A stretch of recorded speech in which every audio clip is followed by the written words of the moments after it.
On this episode of Ham Nation, Gordo wraps up Pacificon for us. We've got Paul Brown's unique mobile push-to-talk modification.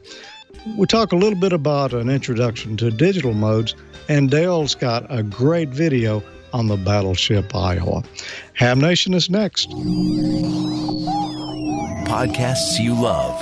From people you trust. This is Twit.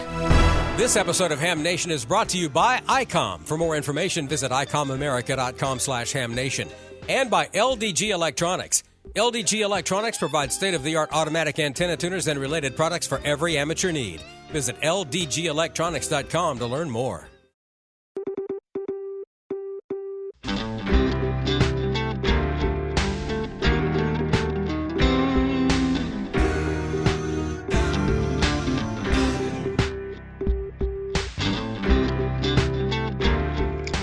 This is Ham Nation, episode 425 for October 23rd, 2019, Pacificon 2019.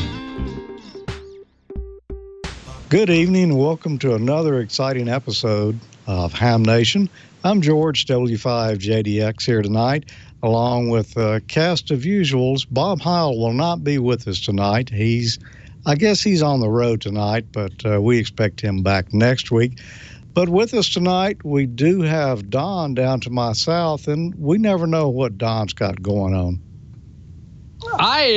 Well, neither do I, as a matter of fact, because I'm so doggone busy doing stuff. But hello to our WTWW listeners on 5085. I swear this is iced tea. That's all it is. It's just iced tea, and not the Long Island variety. Anyway, hello to the WTWW gang on 5085 and 12.185, I believe it is. I don't have it written down. But anyway, you know where they usually hang on the shortwave dial. If you got any ham-related stuff you'd like to let them know about, email at WTWW.us. And, of course, they've got that really cool request function on the website, WTWW.us. So go check that out. So hello to Ted and all the listeners worldwide on the biggin. The biggin. No Tamitha Scove tonight. She is feeling a little bit under the weather, but Gordon's got some information on a really cool meteor shower coming up.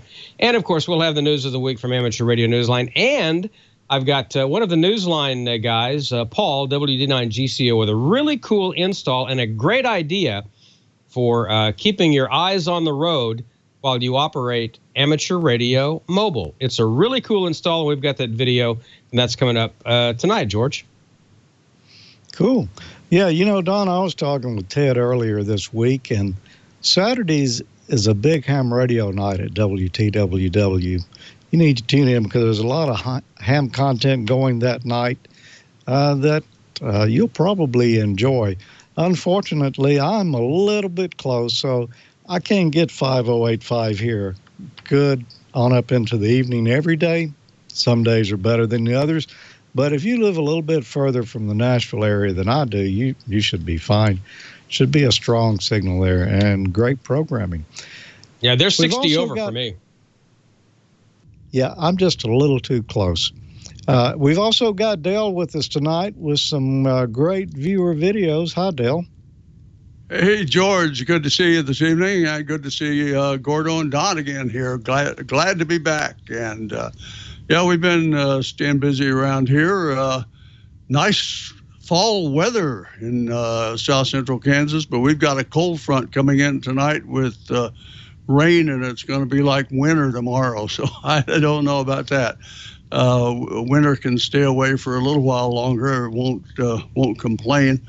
We've been piddling around with software and SDR radios, and it's a lot of fun. And we stay busy on Sunday evenings with some of the nets around Kansas here. We're running a DMR net. I serve as net control for the DMR net for the Wichita Amateur Radio Club, and it's on Talk Group Central Kansas. That's 31204. If anyone would like to check in, that's at 5:45 Central Time on Sundays. So we got some good videos. We'll have them for you a little bit later. George, back to you. Okay, Dale. Sounds good. And, of course, tonight you could I think you could hear him in the background there a little bit. You know, Gordo's the man who takes it every week, at least every week that he's here. I told him I was going to throw him the ball, and he would catch it and just run with it. So let's see how Gordo does tonight and what you've got in store for us. Oh, we have excitement. First of all, it's Oranids or Orionids, or however you say it. It's the meteor shower, and it's going to be occurring every evening at about 2 in the next morning, all the way up to 4 in the morning. So you early birds, get up early and take a look. And look, speaking of throwing a ball in my court, look what I found at Pacificon. This is one input and 3 different outputs for 3 different types of phones for emergency communicators. That was the biggest thing we found out at Pacificon, and that was the residents that unfortunately from the fires evacuated. Oh, they brought their phones, but they didn't bring the chargers. And one of the hams had one of these guys with 1 input and 3 outputs, and they were charging more phones than you can shake a stick out. We also have a geomagnetic storm warning this Thursday and this Friday, tomorrow and the next day. A huge hole in the sun's surface, as you can see here, is creating quite a storm. And for those of you in Washington and all of the states bordering Canada and Canada bordering Alaska, you might even be seeing an aurora. And just before we head for Pacificon, many of you said, where do you get these lighted signs? Well, they used to come from a veteran of ours, a great friend, but now they are available from LaserWorks. 405 LaserWorks. Also, the lighted signs come from Gifts for Hams. So if you'd like to have your own lighted sign with your own call letters, and you can have pretty much anything inscribed on it, do it. They're good people, and they'll take great care of you. Well, let's take a look and see what happened this past weekend in Northern California. Let's go ahead and roll Pacificon. Pacificon is run by the Mount Diablo Amateur Radio Club. But wait a minute, about 6 other clubs bring in 20 to 30 members to help out as well. And Pacificon is again back at San Ramon at the Marriott. And let me tell you, this Marriott was standing tall, and they took the weight out of everything. That is WAIT. They had nice concessions outside where you could get a burger or a hot dog, not at $105, but a modest $4 to $6, and they were delicious. But the best part is you didn't miss any of the action as Pacificon was rolling.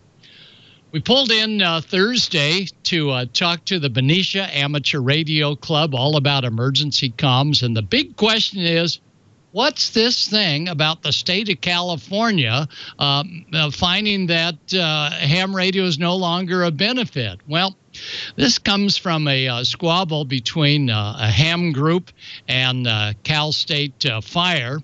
And so Cal Fire had a ham radio group, and they had their very, very nice outfitted volunteer operated ham radio command center as one of those that you would see out front at Pacificon.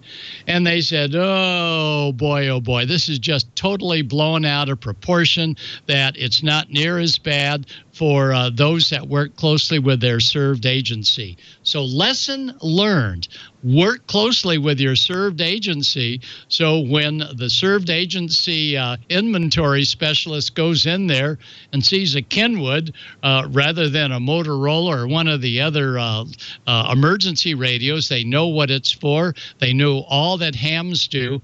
And during the fires last year, up in the Bay Area, the hams, one of their greatest roles was providing cell phone recharging, and also taking the individual firefighters and getting them phone patched to their loved ones, or at least a message to their loved ones, having a great time putting out fires, won't be home for another week, but at least they knew that they were alive and well, because many of the areas had no cellular coverage, had no internet, but they did have ham radio. So volunteers, if you're working with a served agency, make sure that you're working closely with them so that they know that that gear at their tower and their blockhouse is indeed ham radio gear supporting them.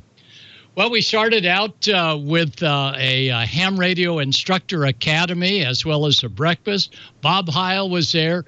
We had a wonderful time, and let me tell you, the Pacificon crowd, and Pacificon, by the way, is just inland from the Bay Area, was there.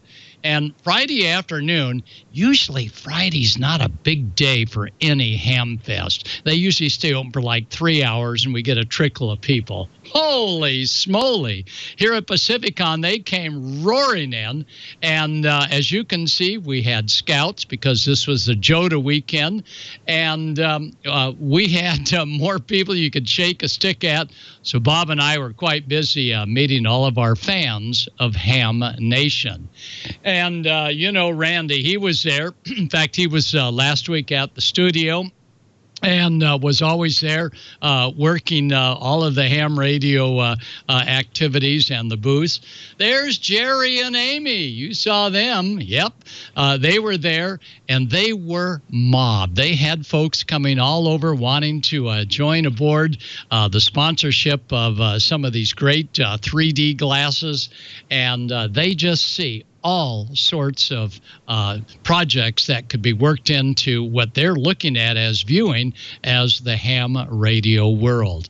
In fact, one of the exhibitors even had a SDR display that was in 3D. Well, not quite 3D without the Jerry and Amy glasses and program. But let me tell you, if you're into SDR and into big displays and into FT8, wow, those manufacturers and all the majors, most of the majors were there at this great ham convention in San Ramon. A very popular area throughout the Friday night, all day Saturday and Sunday morning was the kids soldering. And notice that everybody has protective lenses on, and they put together a small little CW oscillator. And let me tell you, when that thing squeaked as it should and give off dits and dashes, they were just delighted that such a thing was doing so well. And as we walk the floor, there's one happy camper. That's Ray showing off his new QRP rig that is really going to, I think, set some real standards. I think it's the 705. But let me tell you, everybody was just oogling over it. You can see the Icom personnel with big smiles saying, for you QRPers or those that go summits on the air, we've got the radio for you. Probably won't see it for another 6 to 8 months. Maybe it'll preview a date next year for sale in quantity. But Icom booth was just flooded the entire time. Kids, we go to a lot of ham fests and we don't see a lot of kids. That is the Mount Diablo Amateur Radio Club. Misa and all her team really went all out to ensure that scouts for JOTA weekend were there taking part. The ARRL had a wonderful W1AW portable 6 station, and it was great. The entire floor was just packed, and it really didn't give any of the exhibitors a chance to get a Coca-Cola or take a break. But Mount Diablo Amateur Radio Club and the surrounding clubs in the area made it a point to come around and give us sandwiches and cold drinks. That's taking care of exhibitors, and it was a very, very welcome sight when you see these pretty ladies coming by with a push cart with all sorts of great munchies on it. That Saturday night, Bob Inderbetson of the American Radio Relay League, Bob holds many things that he does there. But let me tell you, folks, if ever there's someone that's coming up through the ranks and ultimately, I hope, rising to the tip top, Bob's the guy. He does probably 20 to 25, maybe even 30 Hamfests a year. He had everybody in stitches in a captivated banquet speech. So, Bob, thank you for representing the American Radio Relay League. You were so friggin' funny at Pacificon 2019. But you know, no Hamfest is a Hamfest unless you have an outside or an inside swap meet. But if you're going to be a real ham, you got to get there real early. And this was real early, sort of a time-lapse photo there. And as the swap meet got rolling at about 5:30 to 6 in the morning, the fog was so thick that even hams that brought their 2,000 lumen flashlights to look at all the goodies, they could not miss what they were despite the fog. But an hour later, San Francisco fog comes in like little cat's feet. The fog had lifted, and presto, you could then have sunshine. And look at this tube collection. We'll learn more about this tube collection in a few more issues, but it was quite a sight to see some of these high-powered tubes in the flesh. And I want to say that swap meet was put together by the Livermore Amateur Radio Club, and that's club with a K. They call themselves LARK, and they were there to really run that swap meet. Well, we booked out on late Sunday and Monday coming back down the coast. That's Tracy, WM6T, Jody, WA6JL. They had all the gear to play ham radio on our way back down, as we did on the way up. Here, Tracy is making preparation to go on the air. Notice to the left of his left hand is the little BioWinnow, huge battery. 4.5 amp hours, but it was plenty to run the KX2, and Tracy was picking up all sorts of stations, and probably the fact that we had a whole bunch of water right next to us gave us a good shot at being able to get that station rolling and really doing its thing, and it did. And Tracy then went from the loop over to, as he plugs it in here, the long wire. And the long wire was just thrown over a tree and had a good counterpoise to it. And again, reception was just terrific. There were several contests going on, and with 10 watts of power, you're not going to beat a contest station. But boy, oh boy, we sure had a log full of the stations that were just booming in loud and clear. So he played radio. I played in the water and found some neat pieces of quartz and maybe even some gold, because we were in one of the gold country waterways there. So we both explored what was out there that would give us some real DX. And again, the little KX2 transceiver was quite a nice performer. And there you can see his feed point on the right to the long wire, and to the left that BioWinnow battery. And let me tell you, Kevin with BioWinnow, he was there all by himself for the whole Hamfest and just did a great job of presenting the latest in battery technology, lithium iron phosphate. And that kept that rig rolling big time. Well, I'm a cat guy. I love dogs as well. But on our way south, it's Cat House on the Kings. And there's Jody. She's getting a pet. And there's Tracy saying, no, you can't bring any home because we have Tesla, our favorite dog. But 400 to 500 cats in about 3 acres. And let me tell you, they don't have to build any walls to keep the cats in because they've got it so cushy. They're going to stay there the whole time for the rest of their lives. But they do adoptions. Cat House on the Kings. That's a river, and no cats have found a way to cross the river and leave their wonderful digs. And every day we stayed on our 40-meter net. Sometimes we couldn't get down to the vehicle to run 100 watts. So what Tracy did was he tied into the remote rig, and he was able to then get a great signal out of Lake Arrowhead. So all of us on the California Rescue Aries net were always in touch. So this is a neat part about ham radio. Ham radio is just something for everyone, and all of you should attend at least 4 or 5 conventions a year just to see all the great stuff and to support those manufacturers that help support this net, like Icom America, and those manufacturers that'll let you in on a few secrets of what their new rig is going to be all about. We can't wait to see the new Icom rig.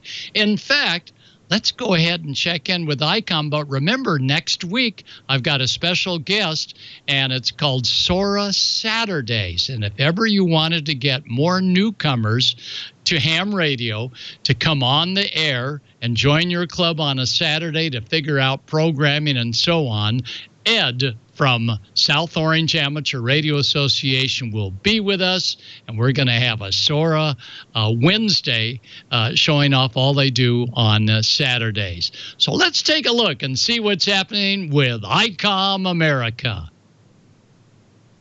Heard it, worked it, logged it. It's time to get the transceiver that's best suited for your lifestyle.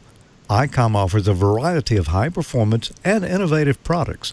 Make the most out of contest season with one of these Icoms today.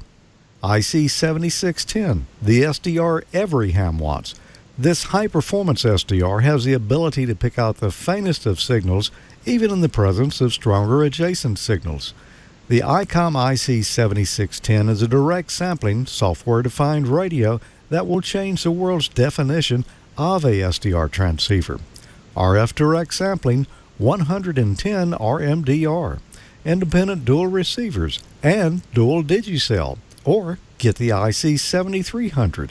Changing the way entry-level HF is designed, this high-performance, innovative HF transceiver with a compact design will far exceed your expectations. RF direct sampling, 15 discrete bandpass filters, large 4.3-inch color touchscreen, real-time spectrum scope, and SD memory card slot. Keep your competitive edge with faster processors, higher input gain, higher display resolution, and a cleaner signal. Icom's IC7851 is the pinnacle of HF perfection. Dual receivers, digital IF filters, memory keyer, digital voice recorder, high-resolution spectrum waterfall display, enhanced PC connectivity, and SD memory card slot. Visit IcomAmerica.com/amateur for more information on all the great Icom radios.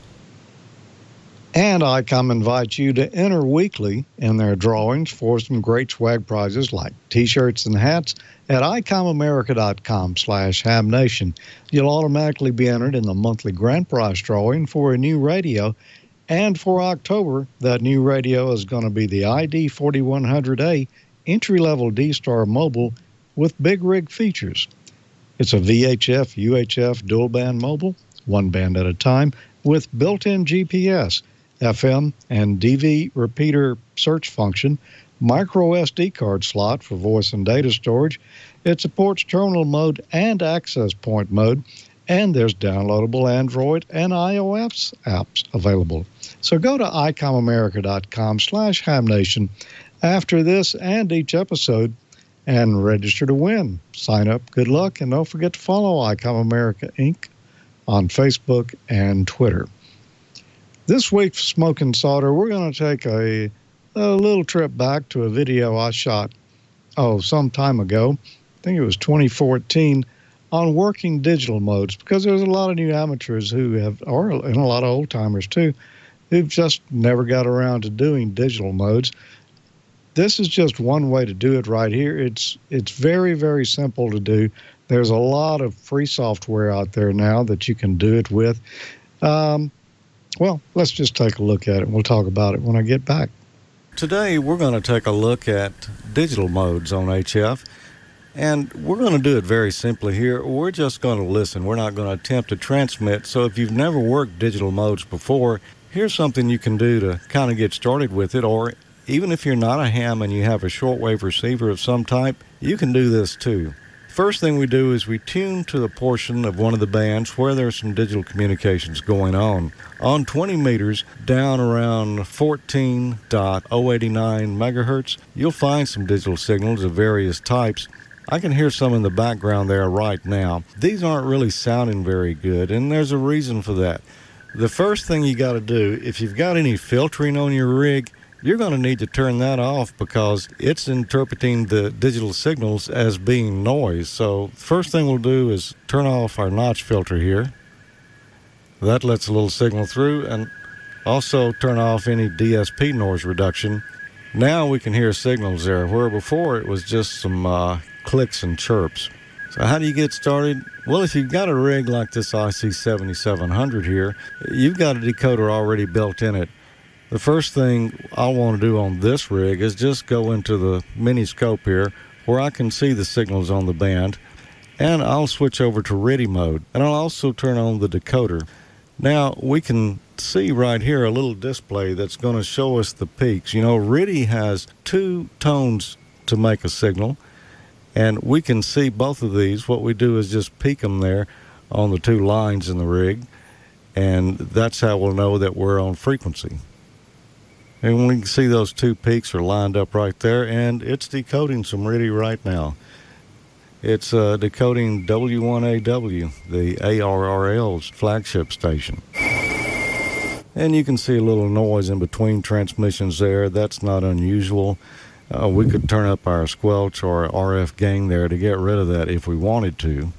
That's not what I'm here to talk about today. You know, most folks don't have a rig that has a decoder already built in it. So let's just look at this using a regular type of receiver and our PC sound card. So we'll come back out of all this, and we'll just go back into regular sideband mode here, and we'll tune until we hear those RTTY sounds. There, we can hear them right there. Now what we do is we feed the output of this rig from the speaker jack into the input on our sound card, and then we run some software. And there's several different packages out there. The one I usually use is from Ham Radio Deluxe. It's their Digital Master 7080 package that comes with the program. You can see down here at the bottom of the screen, there's our 2 tones right there. And they're being decoded up here in the receive window. And we can see other stuff going on the band either side of the frequency we're tuned on, but it's only decoding what's highlighted right here. If I had not tuned to this exact spot, if I was off just a little bit, the tones would sound different, and you'd notice that they're showing up on a different place on the display here. All we got to do is click over here so that it can tune back in and pick up right there. Now I've got the AFC mode turned on. You can see the button up here at the top, and what that does is it'll automatically, within certain range, adjust the frequency here up or down as need be, because a lot of times both stations that you're hearing here will be on slightly different frequencies, and the software can automatically retune to get right on top of the frequency that that particular station is transmitting on. Right now W1AW is just IDing. I suppose he's waiting for someone to come back to him. And we could do that, but we're not transmitting today, so we're just going to listen here for a minute and see. And there's a station picking him up now into ESP. And you notice right there's a slight shift in frequency between these 2 stations, but our software is correcting itself to keep everything tuned in properly. Now this is the middle of the morning, and there's not a lot of activity right now. At night, and particularly during a contest, you'll see these signals all up and down the display here. RTTY's not the only mode there is, so let's take a look at another really popular digital mode, and that's PSK31. And I've changed frequencies here a little bit to try to find some PSK31, and I think I found some signals there. Same thing applies here. If you've got any filtering on, you better turn that off, or else it's going to kind of cancel out your tones. We'll see our PSK31 signal right here, and you notice it's much narrower than the RTTY signal was, so it doesn't take as much bandwidth. And we're decoding right now. It looks like it's W4RSD. Now, the band's not very crowded this morning. Typically at night, you would see these signals just filling up the display here. You'd find one you're interested in, go click on it, and you'll notice every now and then there's some characters that don't belong in the decode here. That's because the signal is just dropped or some noises come in there and it just can't quite make it out. And these are very weak signals here. I can barely hear them, but the software is decoding it. Here's another station up here. I think he's probably running a different mode. If we click on him, we can take a look. Yeah, we're not getting anything there. Now, let's go look for another popular digital mode, probably the oldest one. This is CW, or continuous wave, and it's Morse code. We can see several stations on here right now. Let's just pick out a strong one and go click on him and see what he's saying. Now, since a human is sending the CW signal here, his timing might not be exactly on the money like a machine would be, so the software could have a little more problems decoding it. We've got two different signals going over there now. We can just click on whichever one we're interested in. The amateur traffic's not the only thing you're going to find on RIDI. Right here on 8.472, I'm picking up WLO, which is a ship-to-shore station located in Mobile, Alabama. You can see right now they're sending the weather forecast. Now, there are a ton of digital modes out there. Digital Master 780 decodes a lot of them, but there's a lot more, and some of them are encrypted. You'll never be able to decode them, but it's a lot of fun. So tune around, see what you can hear, run it into your software, and see if you can decode it. It can be a lot of fun. And it is. And since I made that video, there's a lot of other modes that are popular today, like JT65 and FT8 are real popular. And there's another software package as well. Digital Master 780 is good, but a lot of people use FLDigi, which is a free software that's out there. You can download and works with most any device. I say device, computer. There's a version for Windows. There's a version for Linux. I believe there's one for Mac. You can even run it on your Raspberry Pi. So a lot of good packages out there, not just those, but a number of others as well. The big thing I will say, make sure you turn off your DSP noise filtering and any notch filtering on your radio. When you're going to do this, if you've got the notch filter on, you could lose it altogether. I mean, that's, well, that really kind of will notch out the frequency that you're trying to hear, and you just won't have anything there but a lot of clicks. So digital modes can be a lot of fun. So if you've never done it before, hey, you don't need anything but, just if you just want to listen, just plug into the speaker out of your rig and into the sound card input on your computer and download some software. That's all there is to it.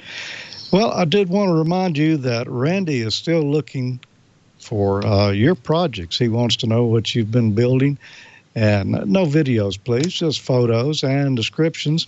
Send them to hamprojects@twit.tv, and you could be included in a future episode, of Show Us Your Projects. He's collecting videos right now, or photos to make videos with, so get yours to him right away.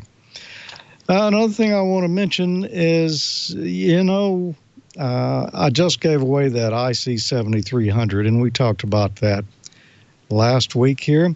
And I've got another contest going on right now. This is just a one-shot deal here that we're running over at Amateur Logic. Thanks to our friends at MFJ, I've got a Rig Pi station server. You might remember Howard Nurse being on here a few weeks back and talking about this device.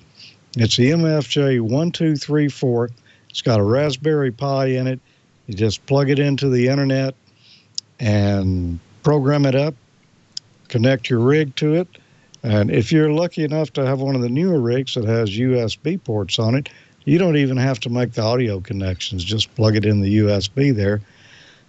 You can go off and leave this and your rig on take your cell phone, your iPad, your Android, connect right to it with almost any web browser, and you're on the air remotely from wherever you are.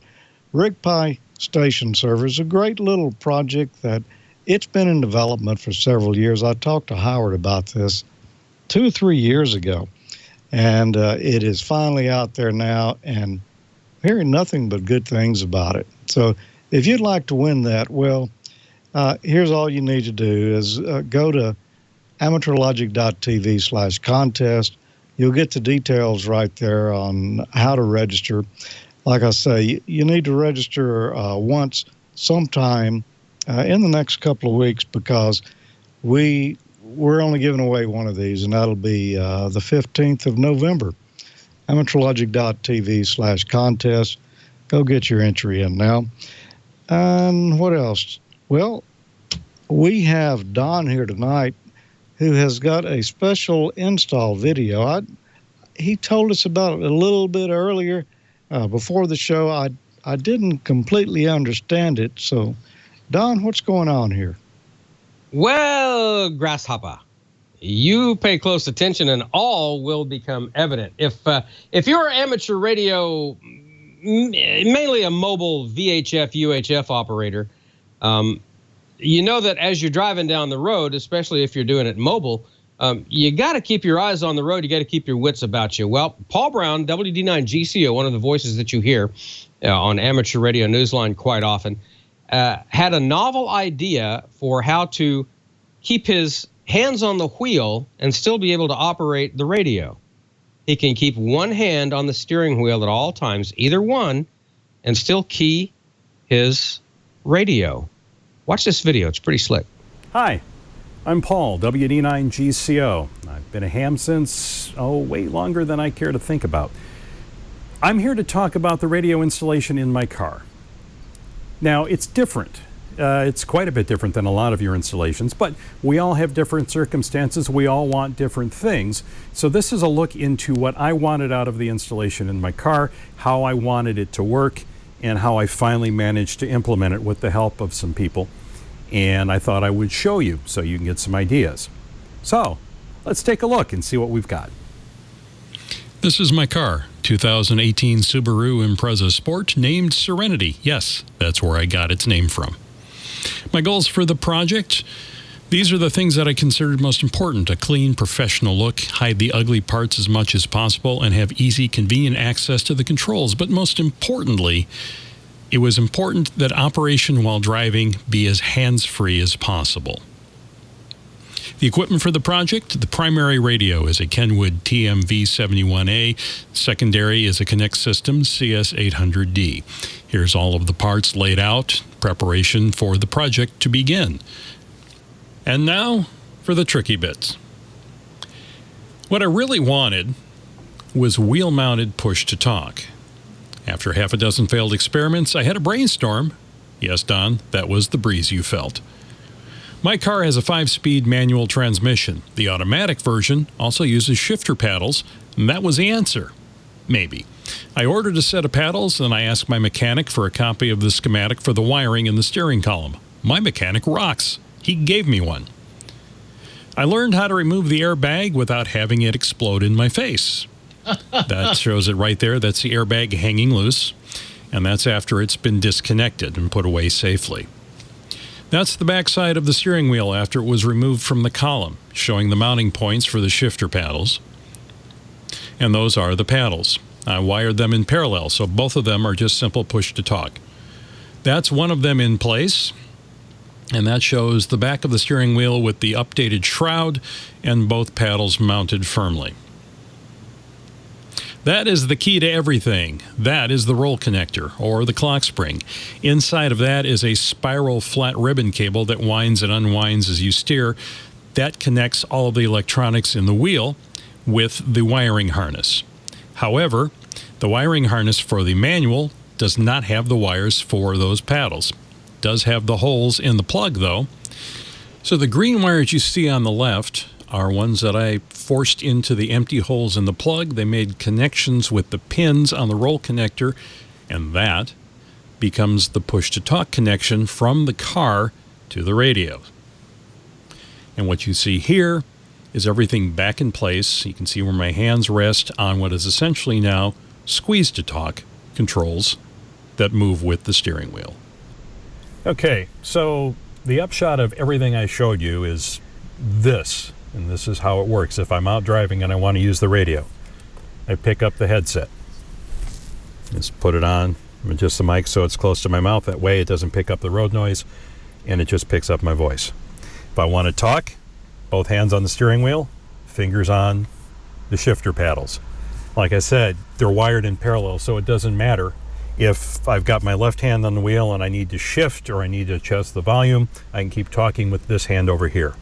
If I need to turn the turn signal, or if I need to adjust a mirror or a window, I can keep this hand over here. Otherwise, both hands on the wheel. Either way, I can keep talking. So if I want to talk, all I do is I just push the paddle. This is WD9 GCO Mobile for a radio check. And I've keyed the radio. I'm Paul Brown, WD9 GCO from Amateur Radio Newsline. Have a good evening. 73.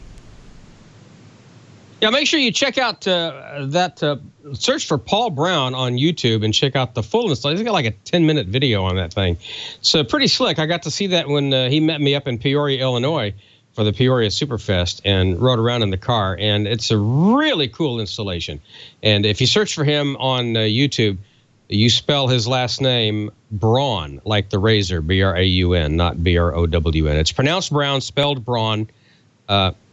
He's goofy. That's just one of the small ways that he's goofy. But good guy and a great install, and that's using your head. It's thinking.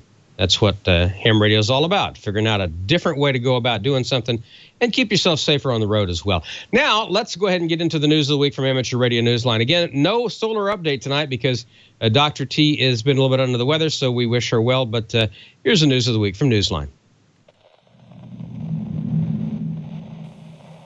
From Amateur Radio Newsline Report, number 2190. These are the Ham Nation headlines for Wednesday, October 23rd, 2019.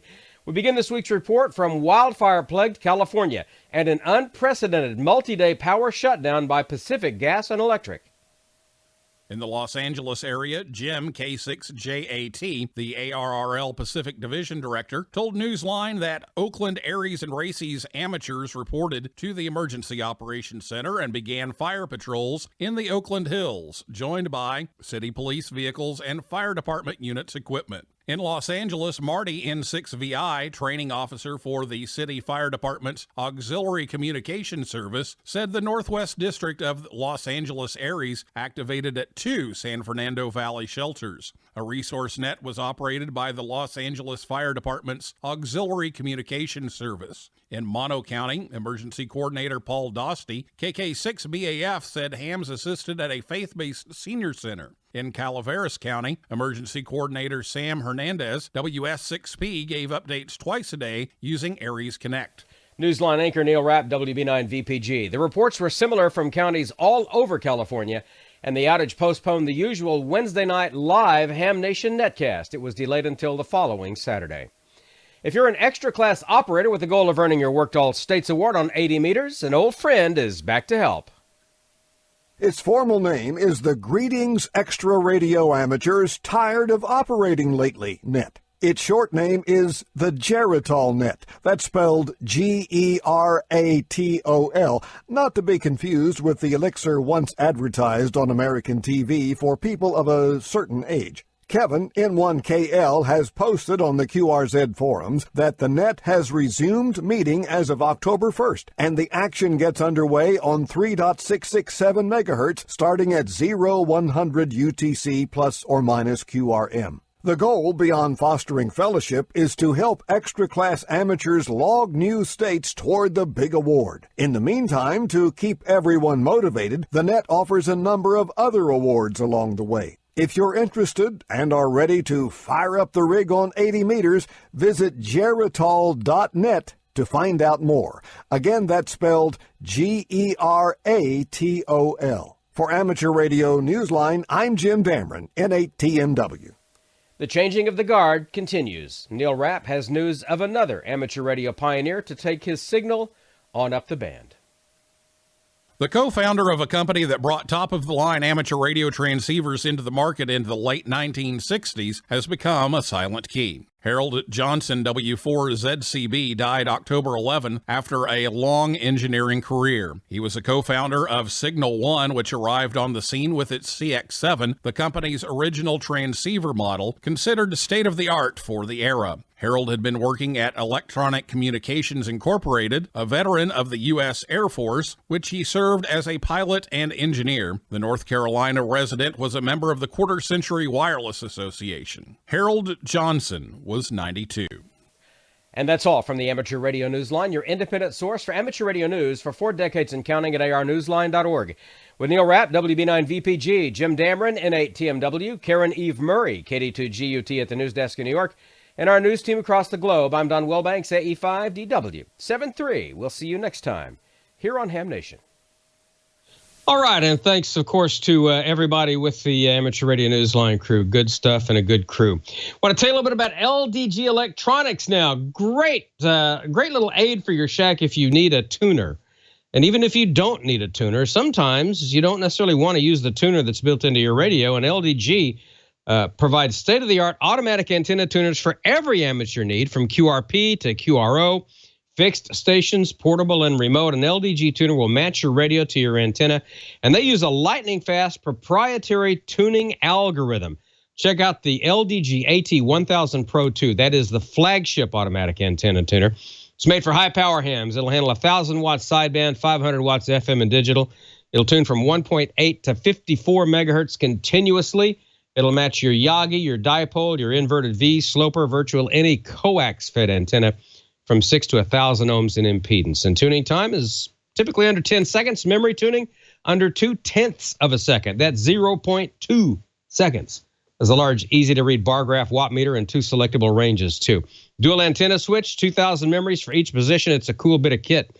And LDG is a cool company. It's a family-owned company, family-operated, too, dedicated to bringing innovative quality products to the amateur market. The focus is on anticipating and meeting your needs, and then providing you with world-class support that is just a phone call or an email away.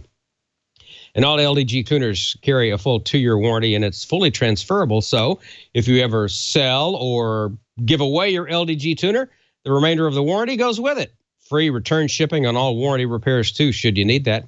And all LDG products, including balance and cables, are available for purchase through select resellers. So I want you to go and check out which automatic antenna tuner is right for you. And you can do that at ldgelectronics.com.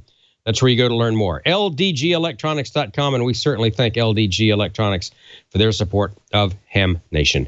Dale is back, and he's got some more viewer videos for us tonight. So, Dale, what have we got? Hey, Don, thanks a lot. I enjoyed the video about the hands-free driving. That was very nice. 3 nice videos here on the video segment 2. We've got Arizona SOTA Madness. Crazy. Radio Tech Tour aboard the Battleship Iowa. That's impressive, too. And a YLRL overview. I hope you enjoy them all. We'll jump right in first with a look at the impressive communications center of the Battleship Iowa. The video's from Matt. He's WA6AJC. Today, we'll take a look at the equipment in Facilities Control 1. Facilities Control 1 contains some of the legacy equipment that was in actual use when the Iowa was in naval service. Much of the equipment has been restored and is operational. This equipment is used for special events such as the annual Armed Forces Day Crossband Test or Museum Ships Weekend event. The Battleship Iowa can be identified under the call sign NEPM for the Crossband Test and NE6PM during Museum Ships Weekend. Either call sign indicates that our legacy equipment is being used. Facilities Control is located just aft of the Iowa's Message Center, and your host will be our Gray Radio Gang Supervisor, Gary, WA6MEM. Good morning and welcome to the Battleship Iowa. This is known in FATCON, the area where the communications center would take place on board the ship. And like all radio communication systems, you have both a receiver and a transmitter side. All of the receivers are located in here. The receivers are R1051 models, built in about 1981 or 82. So the way the ship operates is the antennas are connected to this patch panel up here. You'll see that each receiver has a port, receivers 1 through 16, and then each one of these ports goes to a preamplifier and filter tuner. And this helps all the receivers work simultaneously on the same set of antennas. So the way you would do it is you would set a frequency on the R1051s that we'll look at in just a moment. You would optimize this preamplifier for the exact same frequency, and then you would do that for each selected channel that was being set up for standard communications that the Navy might have going on that particular day. So after the preamps are completely optimized, the receivers are right here. The receivers would be selected for whatever communications frequencies that were being required. You can see that this top one is tuned for WWV on 15 megahertz. This one is 10 megahertz. And then these receivers would then have their audio patched over to this large patch panel over here. Now this patch panel allows you to select any one of all the different equipments here in FATCON to be routed into a set of trunk lines. These trunk lines would then be sent over to the Coke, well, the thing we call the Coke machine, which is nothing more than a big telephone switch panel, if you will.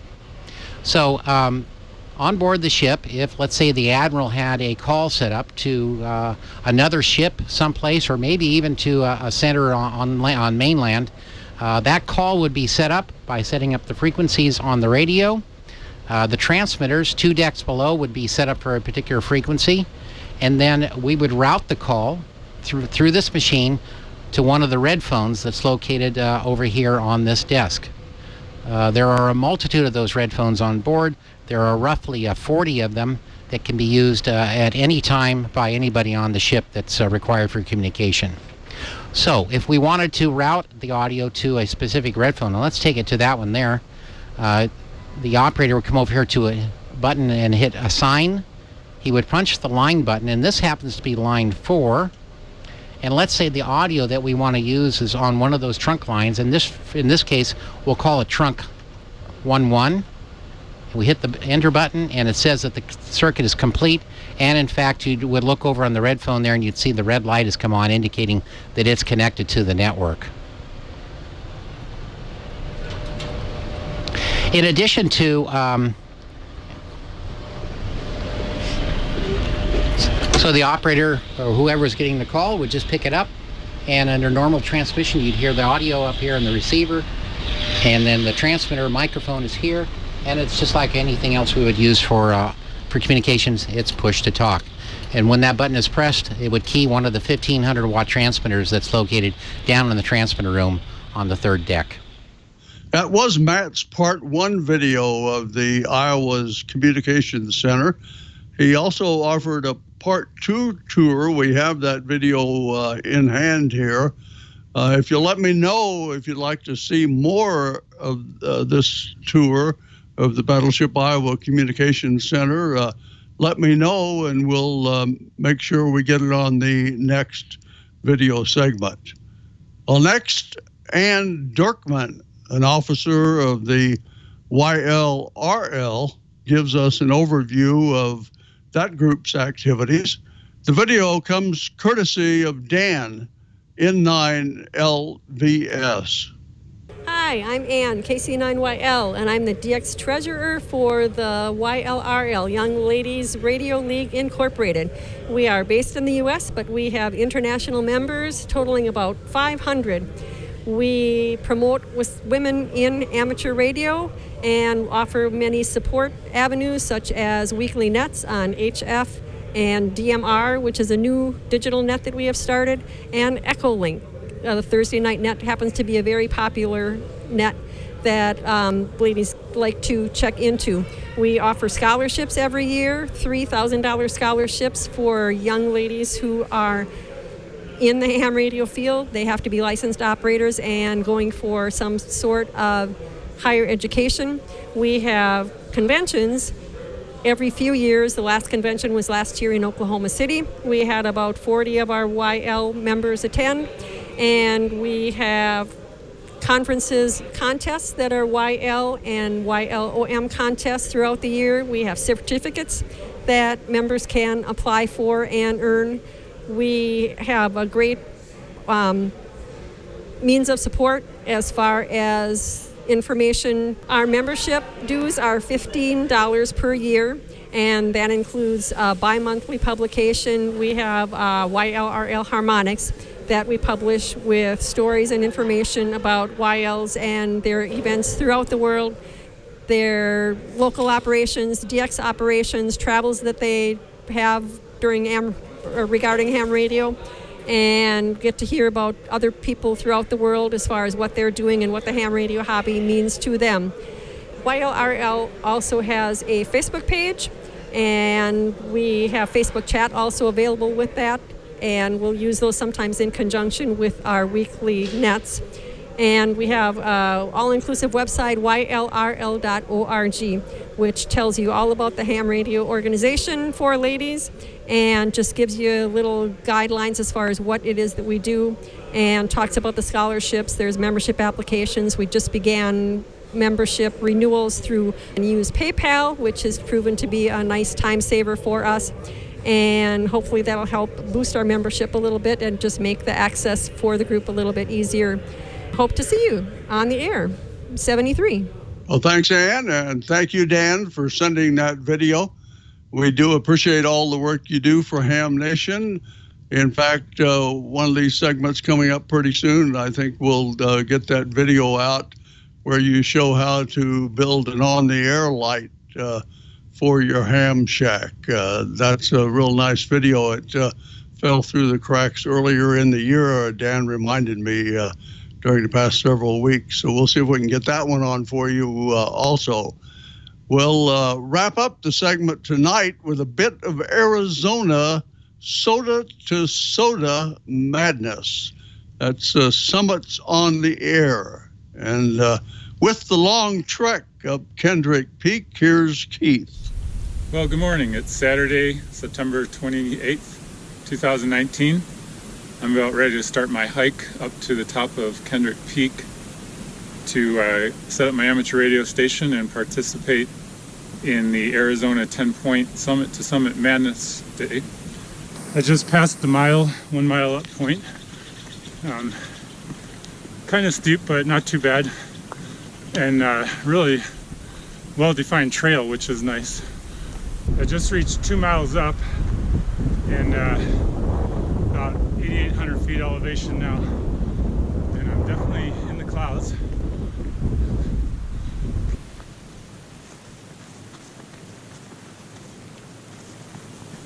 I just passed 3 miles and just heard some howling.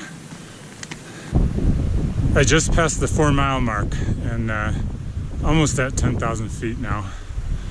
And it's gotten considerably windier, and the wind is also blowing the moisture as well as blowing drops of water off the treetops.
Okay, I'm wrapping up my activation of Kendrick Peak. I set up a little bit below the actual summit in the activation zone, but the observation tower is right there. But the wind was so strong, it actually took my mast and antenna down when I set up at the top, so I just came right over the edge and much quieter. And since then, that was a few hours ago, it's actually quieted down quite a bit. There's still a bit of wind, but most of the cloud cover has kind of moved away and the wind stopped. Bands were pretty good today, and boy, summit to summit, I don't know how many I got, but an awful lot. I know I got about 80 some contacts, probably about 85 contacts, and I would guess that maybe at least a third of those were summit to summits. Lots of guys up on hills today. Okay, well, Keith, thanks for showing us what it's like to activate a 10,000 plus foot peak. Here's a few of the stats, by the way, from the event Keith was participating in. There were 23 Arizona activators. They operated from 27 different 10-point summits in Arizona. Keith himself activated 3 during the day's events. The operators made nearly 1,100 QSOs on 9 different bands. Almost 450 of those were contacts with operators on other summits. And there is a portion of ham radio where you really have to work for it. When I walked every day a few years ago, a five-mile hike was nice on the Kansas flatlands, but it would be a lot of work going uphill 10,000 feet, I'll tell you. Well, that's it. That's going to be a wrap for the 9th Ham Nation video segment for 2019. You keep those videos coming in, please do. We like to have some to show every 2 or 3 weeks. We can't wait to show yours, and if you're a little shaky, you don't know quite what to do, you have some questions about producing a video, please send us an email or give me a call. HamNationVideos at twit.tv. That's the email address. It's on your screen, and we'll be glad to help you out. Well, that's it for here, 7-3. But next on Ham Nation, it's not over. It's Amanda and her report from the chat room. Live from Canyon City in Colorado, here's Amanda. Hi, thanks, Dale. Appreciate that. And so great videos there. All right, let's go over what I have tonight. First, Gordo, we have a couple questions for you. ZL1KFM Kevin wants to know, you have a strobe light behind your name display that changes every time you transmit. Did you build that? If not, where did you get it from? It looks very interesting. You know, it is. A lot of people ask about that, Amanda. And what that is a sound-activated neon, that's right, high-voltage neon pair of tubes. And I got it at a party store, of all places. So if our Delta Lima station overseas would like to go to a party store in his country or her country, you might find one, and it's simply a voice-activated neon tube that oscillates up and down with the spoken word. Neat, huh? Very neat. That's pretty sweet, actually. I think we all enjoy that. All right, Gordo, one other question, and this one's been a long time asked, and we really haven't ever had time to cover it. So, and I know you did a long interview with another publication, but what sparked your interest in getting into ham radio? Why are you a ham radio operator? Well, this is going to be very common to many ham radio operators. At about age 4 or 5, I had an AM clock radio, and at night I would just sort of cycle through and turn the dial, and I was amazed at nighttime that I would be picking up stations 800, 700 miles away, and I thought, why can't I do that during the day? And then my mom's brother Ben says, you need to be a ham radio operator. Gosh, I was only like 4 or 5 years old. I didn't know a ham from a turkey.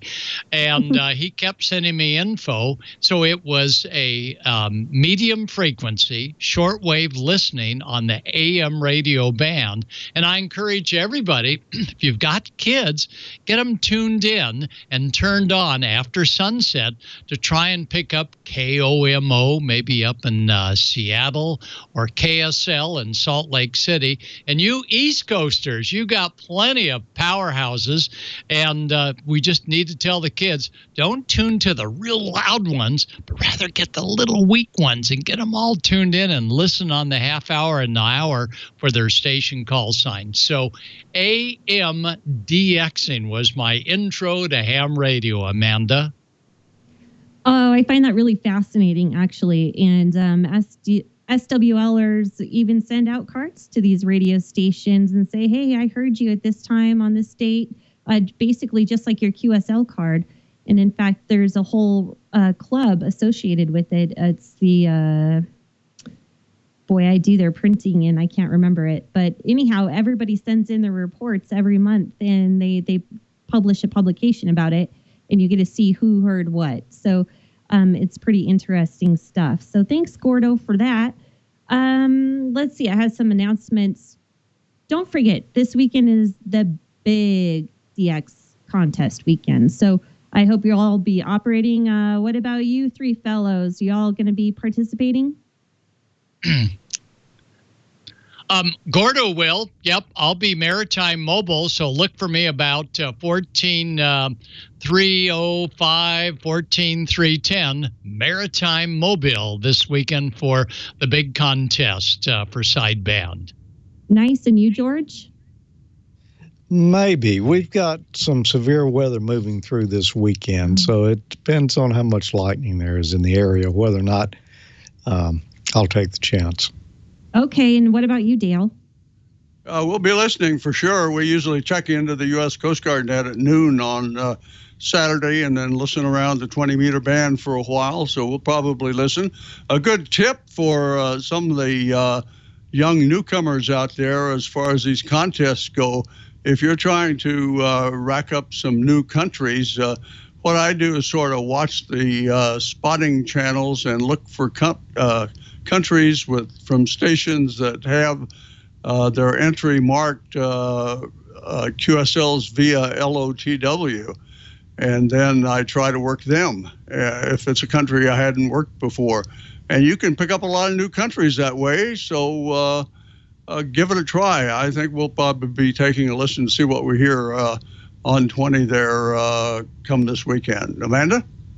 Great. And I'm getting serious about working, and this is a really hard goal, so I thought I would start at a young age. I've printed out from the ARRL all of my DX contacts, and what I'm missing, I'm sorry, that made it look a little wavy, but I have this whole thing now, this whole grid. So if I hear Brazil and I haven't worked them on 80 meters, I'm getting serious about logging them and making sure they're an LOTW user, because I want to work on that. All right. Also, don't forget Pitcairn Island is out there, and we worked them on 15 meters. We haven't had a chance to work them on anything else yet. One other thing, I had a comment. Some people had made mention in the chat room about Paul Brown's video and saying, well, why not just use Vox? So I have my own personal comment about this. I drive only 3 miles to work and back, and Vox is a no. It's a no. Because you never know when that driver's going to cut you off and you're going to say some things that you're going to regret getting picked up on the radio. Just putting that out there. Not a good idea.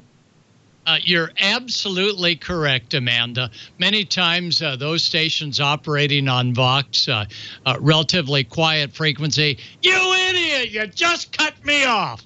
Oh, sorry, I was on the air. Back to you, Amanda. Right, and mine would have to be bleeped. So plus then my dog see another dog, and they're barking, and it's a no. Hard no. All right, let's see. Kevin, I know you're TDing tonight. Hello, Kevin. I was going to talk a little bit about the twit.community if you wanted to go to that website. Ladies and gentlemen, Twit has started up a forum-based website. And this is where you can go and you could make comments on each episode of Ham Nation, or maybe there's other shows that you watch through Twit.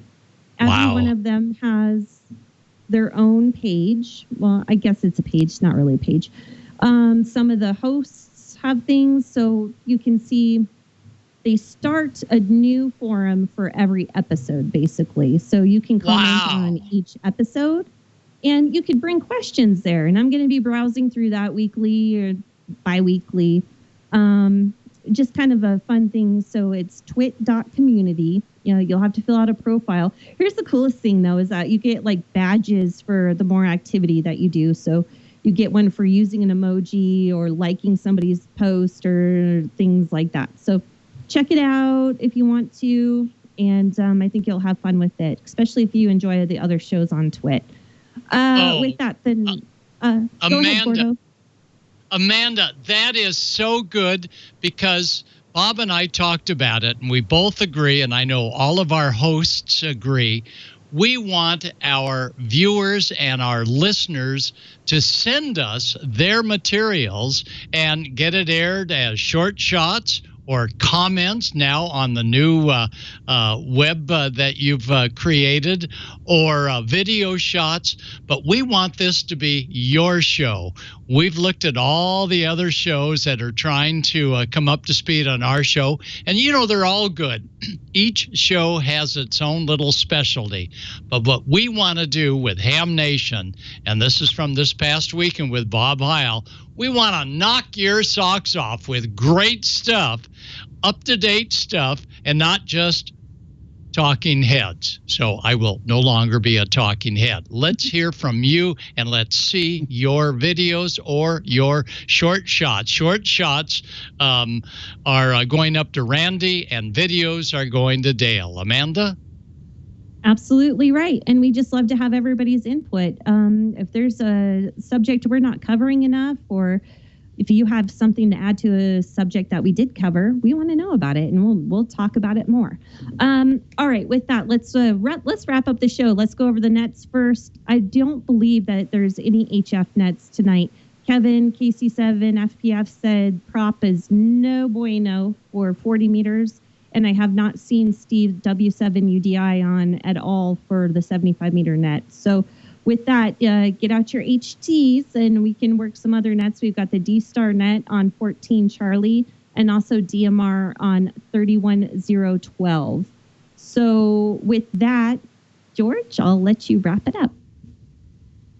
Okay, Amanda, thanks, and great to see you as always, and Gordo and Dale and Don and everyone else tonight. It was a great show. Glad that you could be along with us. Before we get out of here, let's make one final pass through. Gordo, any final comments? No, it's just such a great thrill to do a ham fest and hear so many nice comments, plus so many constructive comments saying, you know, and we listen to them all. I take copious notes. Bob and I compare them. We'll share them with our hosts. But you, the viewers and the listeners, you're our boss. So tell us what you like. And we're one of the few shows that can immediately take action on what you want to see next. And what we'll ask you is, well, if you want to see it, how about giving us a little video or short shots? Back to you, George. Okay, Gordo. Sounds good. Dale, how about you? Hey, George, I'd like to second Gordo's comments there. We'd love to see your videos. You might have an event at the local ham club, or you might have a project going you've been working on in the shack. The projects, again, go to Randy, but if you've got something special operating-wise where you'd like to fire up the video camera and show us something, or you're building something outside with antennas or something and you can capture some good video, we'd love to have that. Anything. And if you're a little shaky on the video camera and you want a tip or two, do give us an email at HamNationVideos@twit.tv. We will then try to help you out with as many tips as we can. And while we're at it, good luck on the CQ Worldwide DX contest this weekend. And if you'd like to join us on the WARC DMR net, where we provide net control services, be glad to see you there. It's on talk group 31204. That's the Central Kansas talk group on Brandmeister. That's it, George. Good night. Have a great one. Okay, Dale. Sounds good. And yeah, Randy is looking for photos of your projects. If you've got photos of what you're working on, send them to him at hamprojects@twit.tv. I'd like to see videos of your projects. If you've got some you'd like to share with us, you can send them to me, George, at amateurlogic.tv. I'd be glad to check them out and perhaps use them here. Amanda, any final thoughts? Nope, I'm just gearing up for some snow that's supposed to be hitting here in about an hour, and it's going to get really cold and really snowy. But hey, we're really looking forward to it because it's going to put out some fires nearby and give us some moisture that we desperately need. I wish California would get the same. Wow. It's hard to believe that people are having snow already. We're nowhere near that. I mean, we just got out of the 90s here, so but it is cooling down a little bit. Well, thanks for being with us tonight, everyone. Join us again next Wednesday at the same time for another episode of Ham Nation. I don't know exactly what we'll be doing or who will be here, but I can guarantee you it's going to be fun and it's something that you won't want to miss. So join us next week. Yes. It's the Halloween episode. Bring your costumes. Bring your costumes. Oh, next week? Okay. Halloween. Woo! And I wore mine tonight. Okay. 7-3. Good night, all. 7-3. 73.